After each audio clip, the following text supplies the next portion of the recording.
안녕하세요. 소중한 나 무한행복 광우 스님입니다. 만나서 반갑습니다. 사람들은 저마다 자신만의 바람이 있습니다. 좋은 대학에 들어가고 싶고, 좋은 직장 구하고 싶고, 좋은 사람 만나서 결혼하고 싶고, 자식들 다들 술술 풀리고 싶고, 평생 동안 몸 건강하고 싶고, 모든 일들이 다 잘 풀리기를 저마다의 바람이 있습니다. 그런데 우리 중생들 사는 모습 가만히 살펴보면 한 가지 결론에 도달하게 됩니다. 이건 제 얘기가 아니라 수행을 많이 하신 큰 스님들께서도 한결같이 하시는 말씀인데요.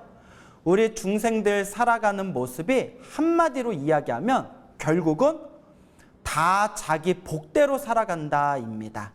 결국 자기 복대로 살아가더라고요. 어떤 사람은 열심히 노력했는데도 이상하게 일이 안 풀리는 경우도 있고, 어떤 사람은 정말 게으르게 혹은 못되게 살았는데도 평생 부귀영화 누리면서 사는 사람도 있습니다. 인간의 의식으로는 다 따질 수 없고 헤아릴 수 없는 저마다 각자 자기가 지닌 복대로 살아가는 것 같습니다. 그래서 부처님께서도 행복하게 살아가고 싶다면 복을 많이 지어라, 선업을 많이 지어라, 공덕을 많이 쌓아야 된다라고 항상 당부하셨죠. 그래서 우리 중생들이 살아가면서 우리도 자기도 모르게 행복과 불행에 펼쳐지는 이 삶의 흐름 속에서 우리도 자신도 모르게 자연스럽게 무언가를 의지하고 싶은 마음이 생기기도 하나 봅니다. 하지만 부처님께서는 무조건적인 믿음은 절대 옳지 못하다고 했습니다. 모든 믿음에는 반드시 바른 지혜가 있어야 됩니다.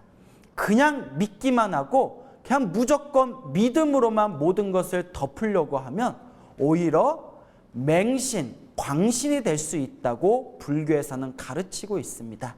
그래서 우리 불자 여러분들께서도 항상 마음에는 믿음을 가지되 항상 올바르게 부처님의 가르침을 공부하고 부처님의 가르침을 바르게 이해할 수 있도록 끊임없이 노력하고 또 노력하셔야 됩니다. 부처님 당시에 있었던 일입니다. 석가모니 부처님께서 80명의 대장로 스님들과 500여 명의 비구 스님들과 함께 성으로 들어가고 계셨다고 합니다. 그때 성 밖으로 수많은 젊은이들이 과자와 먹을 것을 챙기고 밖으로 소풍을 나가고 있었다고 합니다. 그 젊은이들이 부처님과 80여 명의 대장로 스님들과 500여 명의 비구 스님들을 보고는 인사를 하고는 옆으로 쓱 지나가고 있었다고 합니다. 그때 부처님께서 잠시 발걸음을 멈추시고 스님들에게 다음과 같이 질문을 하십니다. 비구들이여, 혹시 과자가 먹고 싶지 않느냐? 그때 비구 스님들이 이렇게 대답합니다. 부처님, 과자가 어디에 있길래 먹을 수 있겠습니까?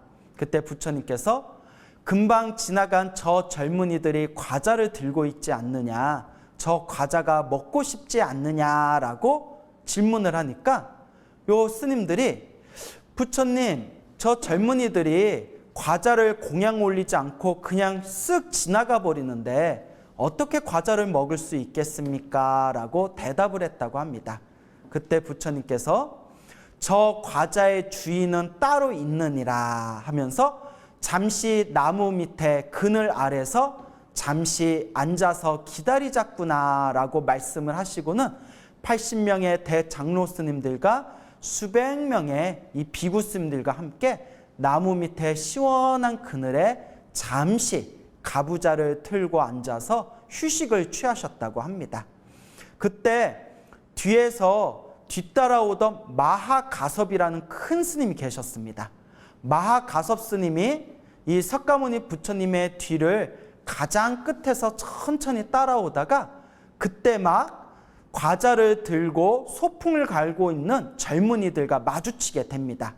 그때 이 젊은이들이 마하가섭 스님을 보는 순간 마음에서 가슴에서 엄청난 감동과 기쁨이 우러나오면서 그 자리에서 젊은이들이 마가섭 스님에게 절을 올렸다고 합니다.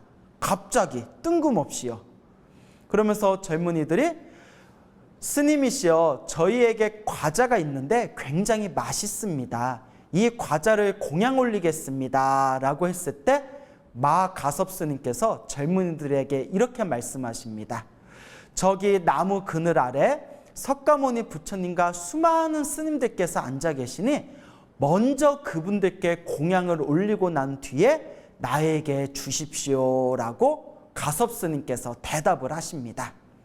그래서 그 젊은이들이 마가섭 스님이 말씀한 바대로 자리에서 모두 일어나 나무 그늘 아래에서 휴식을 취하고 있는 석가모니 부처님과 수많은 스님들께 먼저 과자를 공양 올린 뒤에 끝으로 마가섭 스님에게 정중하게 과자 공양을 올렸다고 합니다. 근데 이 광경을 보고 아직 깨달음을 얻지 못한 마음의 망상과 어리석음이 있었던 다른 평범한 스님들이 다들 비난을 했다고 합니다. 아, 저 젊은이들은 참으로 못됐구나. 우리 부처님하고 우리 큰 스님들이 지나갈 때에는 공양을 올리지도 않고 거들떠도 보지 않더니 그냥 슬쩍 인사만 하고는 휙 지나가 버리더니 오히려 마하가섭 스님을 보고는 그 자리에서 절을 하고 마하가섭 스님한테 과자를 공양 올리겠다고 그런 말을 하고 있구나.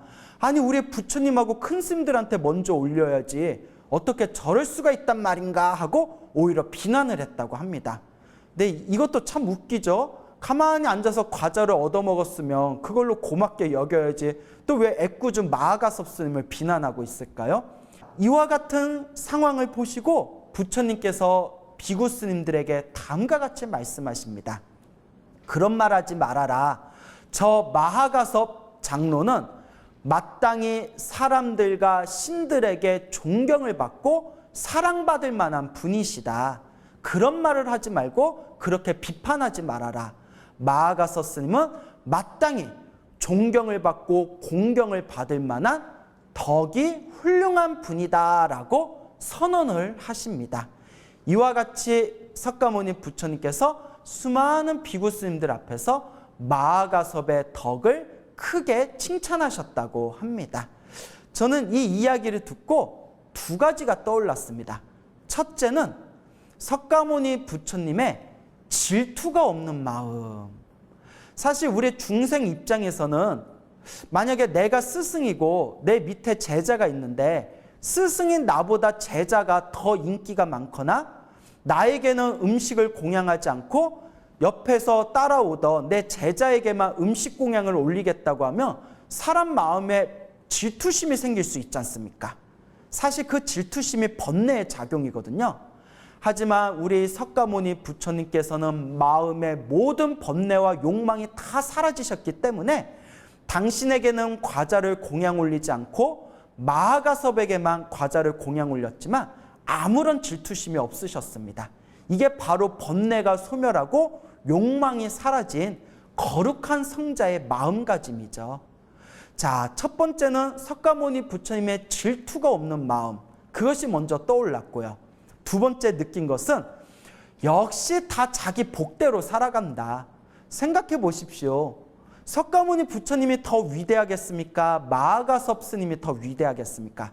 당연히 마하가섭의 스승이신 부처님께서 훨씬 더 위대하시죠. 하지만 그때 옆으로 지나가던 젊은이들이 석가모니 부처님께는 과자 공양을 올리지 않았는데 오히려 뒤따라오던 마하가섭 스님에게는 그 자리에서 갑자기 뜬금없이 기쁨을 느끼고 존경심이 일어나면서 그 자리에서 마하가섭 스님에게 절을 올리고 과자 공양을 올리지 않습니까?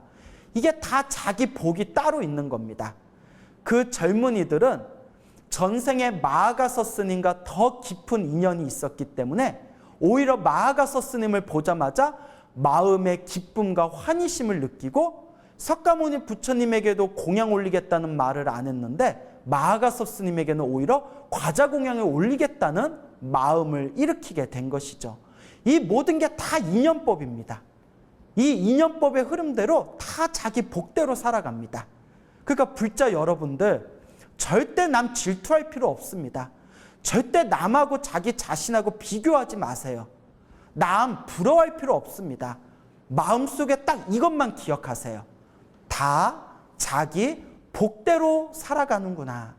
내가 과거 전생에 지었던 내 인연법대로 만나고 헤어지고 펼쳐지는 것이구나. 그러니 질투하지 마시고 시기하지 마시고 남하고 비교하지 마세요. 누군가에게 부러운 마음이 들면 아, 저 사람은 전생에 복을 많이 지어서 저렇게 좋은 일이 많이 생기는가 보구나. 그러니 나도 이번 생에 열심히 선업과 공덕을 지어야 되겠다라고 자기 마음으로 돌리세요. 이것이 지혜로운 불자의 삶을 살아가는 마음가짐입니다.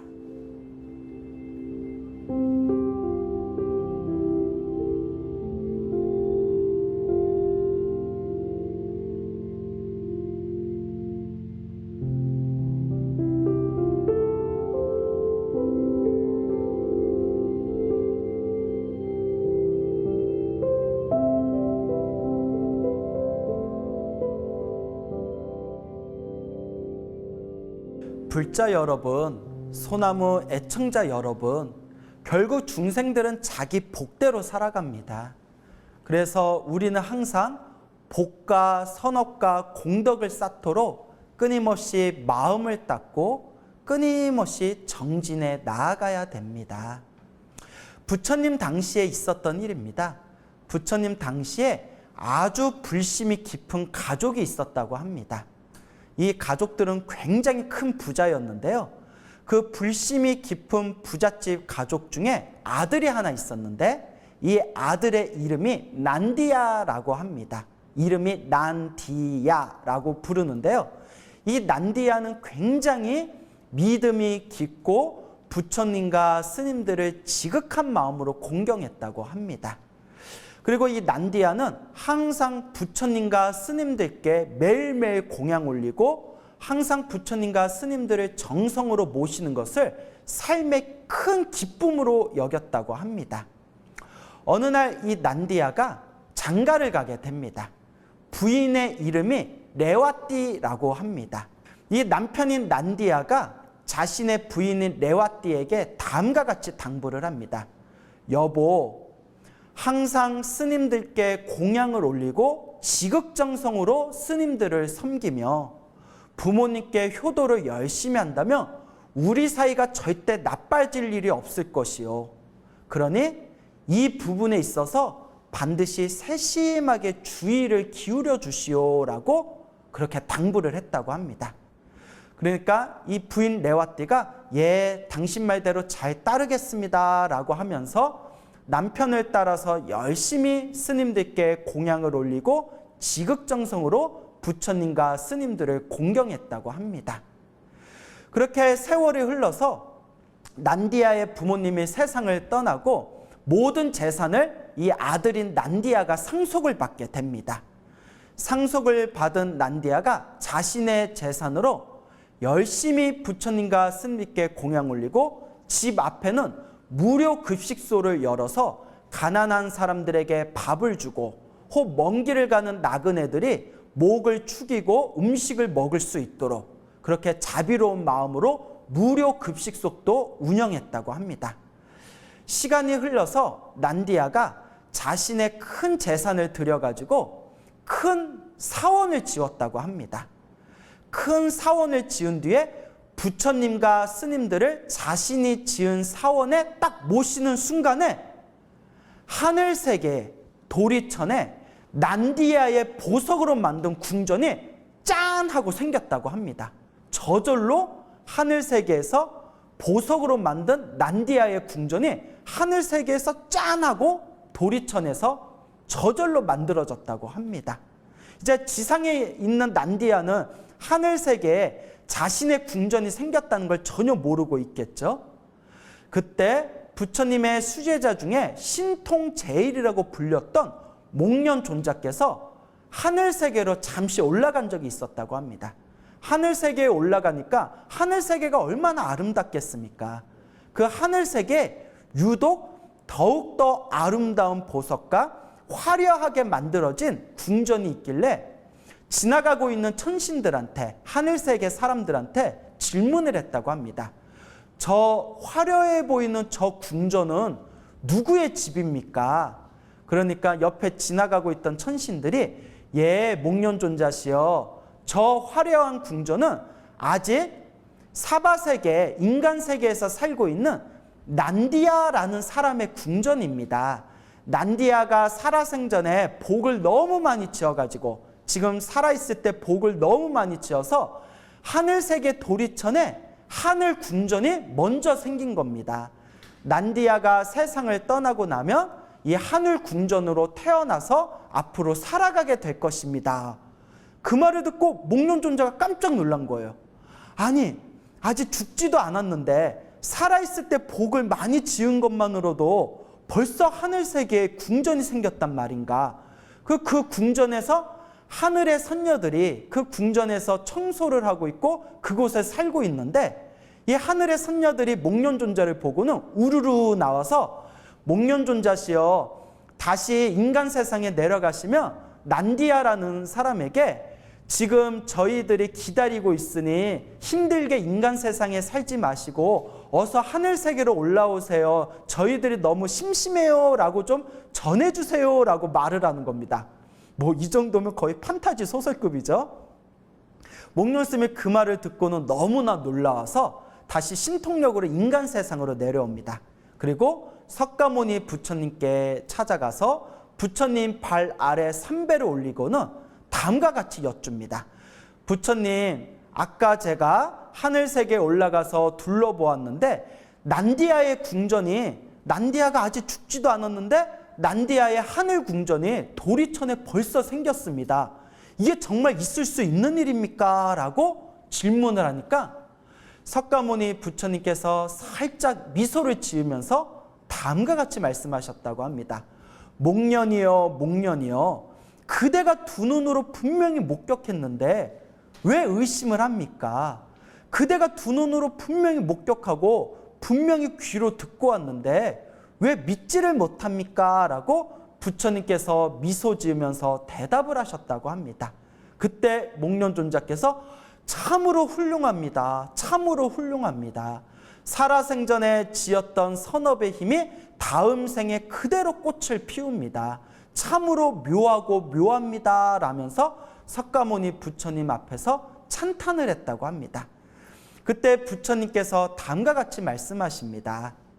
만약에 아들이나 딸이 먼 지방으로 가서 오랫동안 떠돌다가 집으로 돌아오면 가족과 친척들이 다 함께 그 아들과 딸을 반갑게 맞이해 주듯이 이번 생에 선업을 많이 지어서 다음 생에 하늘세계에 태어난다면 하늘에 살고 있던 천신들이 모두 다 선물을 가져와서 반갑게 그 사람을 맞이할 것이다. 내가 지은 선업은 반드시 다음 생에라도 꽃을 피우고 열매를 맺을 것이다 라고 법을 설하시게 됩니다. 그리고 부처님께서 수많은 불제자들에게 다음과 같은 개송을 설하십니다. 오랫동안 떠돌다 집으로 돌아오면 가족과 친척과 이웃들이 반갑게 맞이하듯이 여기서 선행을 하고 저 세상에 가면 그가 지은 선업이 그를 반긴다. 가족이 기쁘게 맞이하듯이. 여러분 어떻습니까? 정말 난디아라는 제가불자가 대단하지 않습니까? 살아생전에 열심히 선업을 지었기 때문에 죽지도 않고 인간 세상에 살아있을 때 이미 하늘세계에 난디아가 살 수 있는 궁전이 저절로 생겼다고 합니다. 참으로 믿기 어렵지만 분명한 부처님의 가르침이고 분명한 부처님의 말씀입니다. 근데 여러분 여기에 비하인드 스토리가 하나 있습니다. 아주 중요한 겁니다. 잘 들어두셔야 돼요. 난디아는 그 후로 인간 세상에서 잘 살다가 죽은 뒤에 하늘색에 태어났습니다. 그런데 난디아의 부인이었던 레와띠는 사실 마음으로 정성스럽게 부처님과 스님들을 진심으로 시봉한 게 아니라 남편의 눈치를 보면서 억지로 절에 다니고 억지로 복을 지었다고 합니다. 그래서 남편이 떠나고 나서 안방 마님이 된 이 레와띠, 난디아의 부인인 이 레와띠가 남편이 죽은 뒤에는 온갖 나쁜 짓을 하고 쾌락을 누리고 그 뒤로는 오히려 스님들을 마구 욕하고 비방했다고 합니다. 그래서 레와띠는 결국 죽은 뒤에 지옥에 떨어졌다고 합니다. 얼마나 안타깝습니까? 근데 재밌는 게 원래 레와띠는 죽어서 무서운 큰 지옥에 떨어져야 할 업보였는데 그래도 남편하고 초창기에 억지로나마 열심히 복을 지었기 때문에 지옥 중에 작은 지옥인 소지옥에 떨어졌다라는 기록이 있다고 합니다. 그나마 남편 따라서 보시했던 공덕의 힘으로 큰 지옥에는 안 떨어지고 작은 지옥에 떨어졌다라고 기록에 나와 있는 것이죠. 그러니 우리 불자 여러분, 무엇이든 꾸준히 하셔야 됩니다. 부처님의 인연법, 부처님의 인과법은 분명히 살아 있습니다. 그러니 우리 불자 여러분들께서도 남 질투하거나 남하고 비교하는 마음 다 내려놓으시고 항상 이 난디아와 같이 복과 선업과 공덕을 짓도록 끊임없이 꾸준히 노력하시기 바랍니다. 여러분, 행복해지고 싶습니까? 행복한 삶을 창조하고 싶습니까? 복을 지으십시오. 선업을 지으십시오. 공덕을 쌓으십시오. 복과 선업과 공덕의 힘이 여러분들을 진정한 행복의 길로 이끌어 줄 것입니다. 여러분, 성불하십시오.